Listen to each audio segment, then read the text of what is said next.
Hi, I'm Vic Perri and welcome to our podcast, brought to you by Living Positive Victoria, the Australian Research Centre in Sex, Health and Society at PLHIV University, and the Alfred Hospital Education Resource Centre.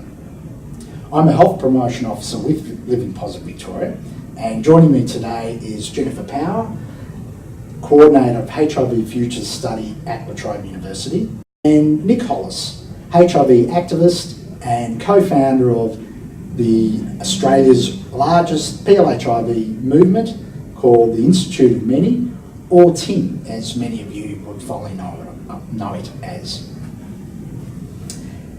Today we're presenting the findings from the HIV Futures Study, and we're talking about the issue of stigma and how it relates to disclosure.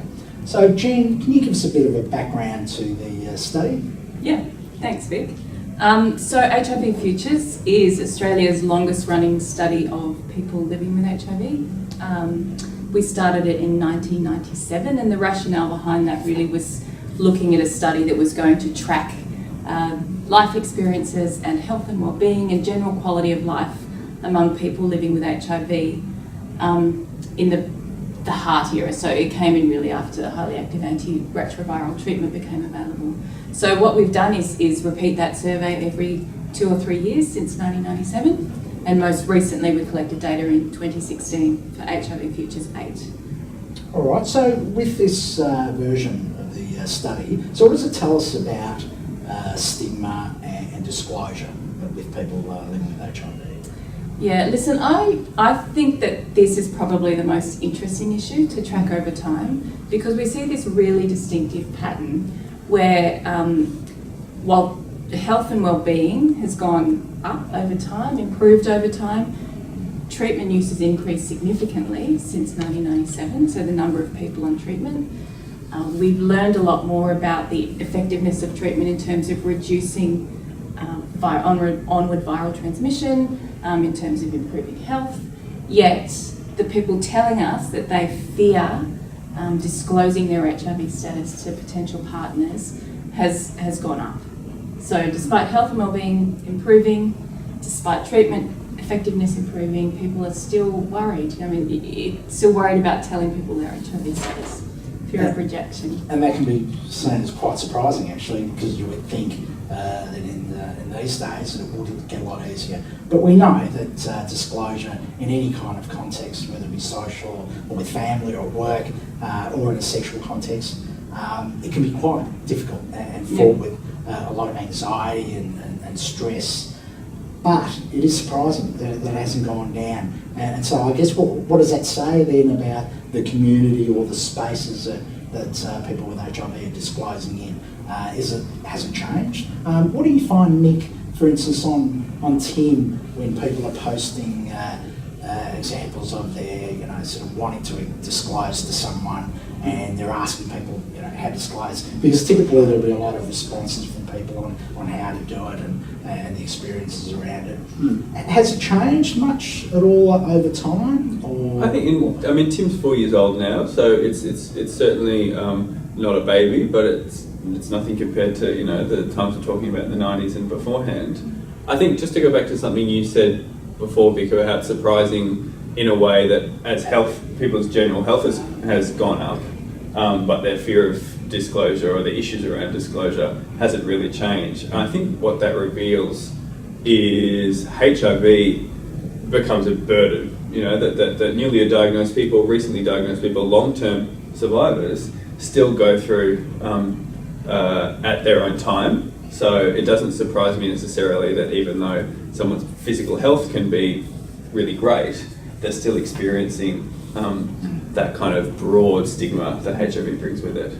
I think in TIM, what we've seen is a really generous and healthy dialogue around disclosure, and that's because it's peer-to-peer. So as someone kind of expresses their concern, their fear, their trepidation with disclosing, and that's across, that's obviously in relationships, but family as well, and then in healthcare settings too. The most common question we have is around, do I need to disclose to my dentist? And that's, to me, that kind of boggles the mind, because I think about all the weight and expectation we put around dating and family.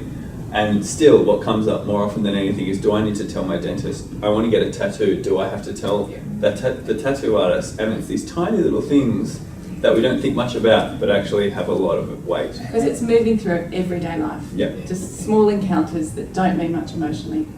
Absolutely. And that's regardless of whether a community has dealt with HIV and has become more relaxed about it, or, you know, it doesn't matter how much, I guess, less stigma there is, and it probably isn't that much less still.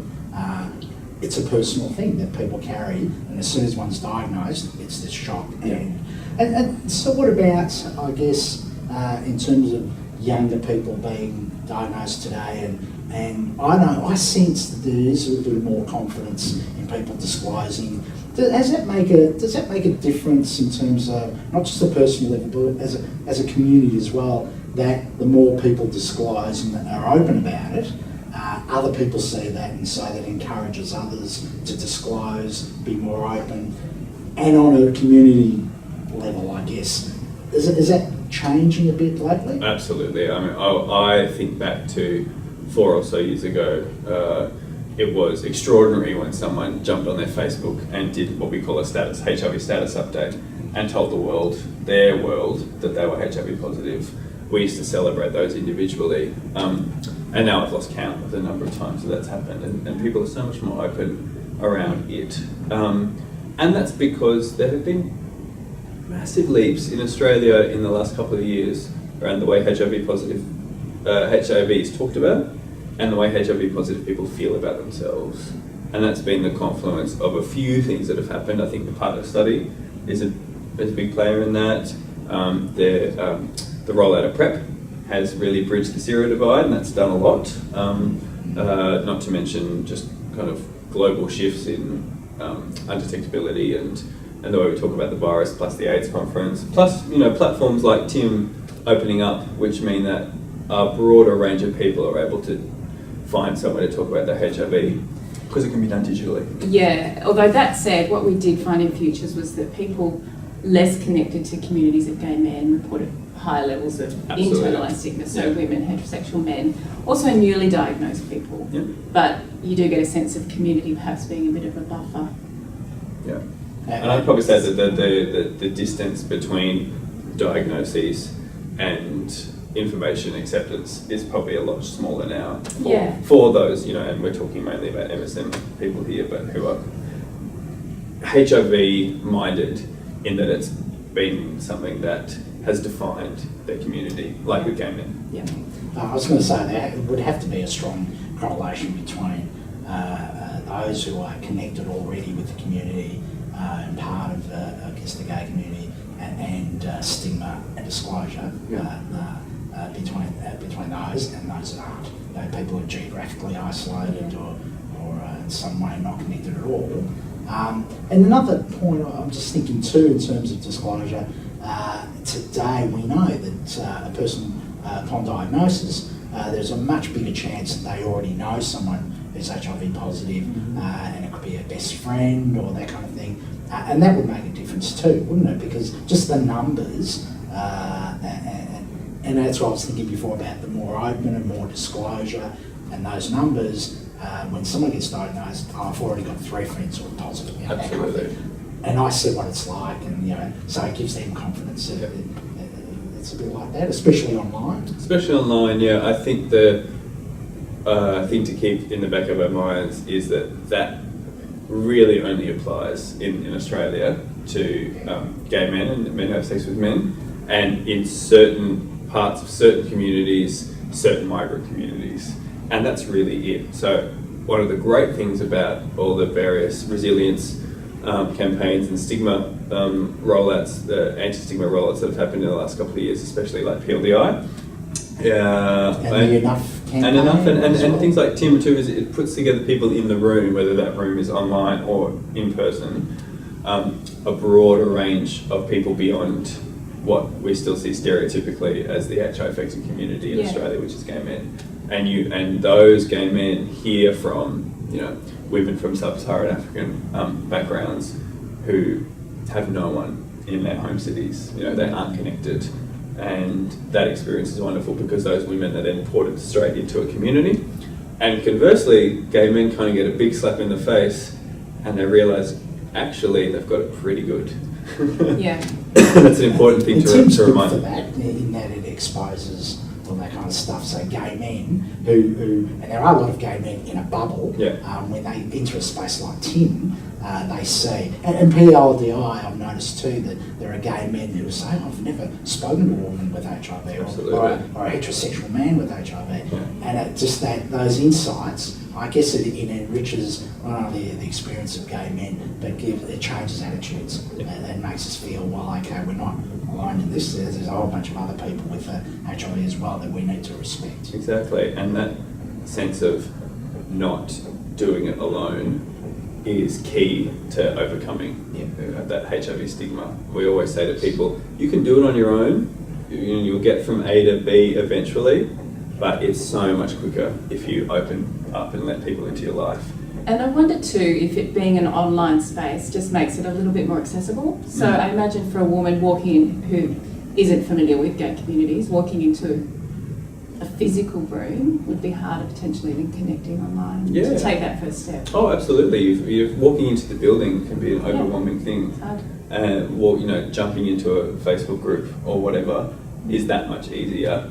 The flip side of that, of course, is that it's a lot easier to sit across from someone in a room and empathise with them. That's true. So the benefits might not be as great. Yeah, and you can certainly, digital discourse can take you down a pretty rocky terrain sometimes. I'm thankful and proud to say that we've smoothed over that gravel in Tim for the most part these days, but in the early days there was a lot of people kind of clashing online because you could. Yeah. And there's a lot of there are hurt loud people. voices Yeah, yeah. wherever you go.